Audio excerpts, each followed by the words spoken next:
ओ मुझा सोहना नबी सरदार पाओ जामिन हिन हरणिय जो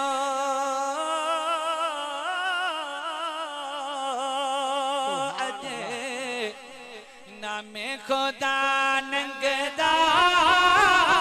पाओ जामिन हिन हरणिय जो मुझा सोना नबी सरदार पो सामिन हिन हरणिय जो साई फसाए फिरे बसा आदो झंग माजनी कयो न कियास तनी साई बेचारी बसौन हुई आहे बंजारी बनी लायो गम ए गनी साई पढ़ते बच्चेड़ा सगीर प्यारे तने खेमा खीर मोटी अचा थी मामीर इहो वायदो पको वफादार पो सामिन हिन हरणिय जो मुझा सोना नबी सरदार पो सामिन हिन हरणिय जो पोए मारी अखे महबूब चयो छदे दे ही जानवर खुदा जो को खौफ कर हा मता मिसकीन जो मौका समझी मकर ईदी हियर जो हियर छो जो ही पेश आहे पई मुआ जमानत खई भरे दी दुस जे वई आहे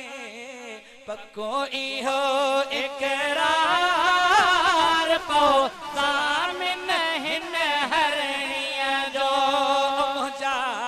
सोना नबी सरदार पो सामिन हिन हरणिय जो मुझा सोना नबी सरदार पो सामिन हिन हरणिय जो मारी दिनी मोकल पाकड़ा कंदी वई ॾिठाई बचा वई हा रोई री हो करे बुखन खे थन ॾई हकीकत हिन कई जाकीर पी बठो झट कभी गाल न का घट आया घड़ी अमां वट मता रबी करे इंतजार पो सामिन हिन हरणिय जो सोना नबी सरदार पो सामिन हिन हरणिय जो अजे नामे खुदा नंगदार पो सामिन हिन हरणिय जो चो सुभान अल्लाह सुभान अल्लाह मुझे महबूब जे चवण ते उन शिकारी हरणी के छडियो हो त हरणी पंहिंजे बचड़न वटि कहिड़े हाल में पहुची करे पोइ उन्हनि खे अल्लाह पाक जे हवाले कयो वञे पई हुन पंहिंजो कुसण क़बूल कयो छो जो महबूब ज़ामीन ॾेई आई हुई सुभान अल्लाह हाणे बच्चन खे वेंदे वेंदे छा पई चवे बच्चा हाणे परतो पंहिंजे रब खे कयो तकदीर जुदा निगहबान थव खुदा सुभान अल्लाह हाँ बच्चा हाणे परतो पंहिंजे रब खे कयो तकदीर जुदा निगहबान थव खुदा मिठो ॾेई मां चयो अब्बा हाणे अलविदा अव्हां बि दुआ कंदा छो जो पारण वञा थी कौल कयो कुसण मूं कबूल हूंदो रस्ते में रसूल मता मदनी दिए कमयार पो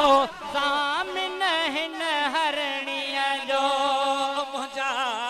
सोना नबी सरदार पो सामिन हिन हरणिय जो जरा अमर जीजल जी बच्चन या गाल बुधी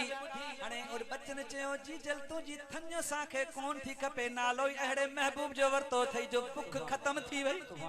जीजल हाणे तूं अॻियां हल असां तुंहिंजे पोयों था हलूं न महबूब जो असां बि दीदार करण था हलूं सुभान अल्लाह हाँ पोए मौसम सूम हलिया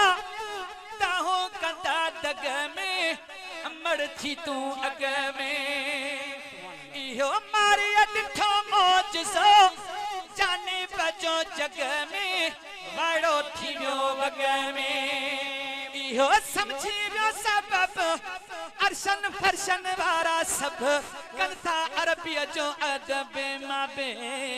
सदको वञाए सद बार पो तामिन हिन हर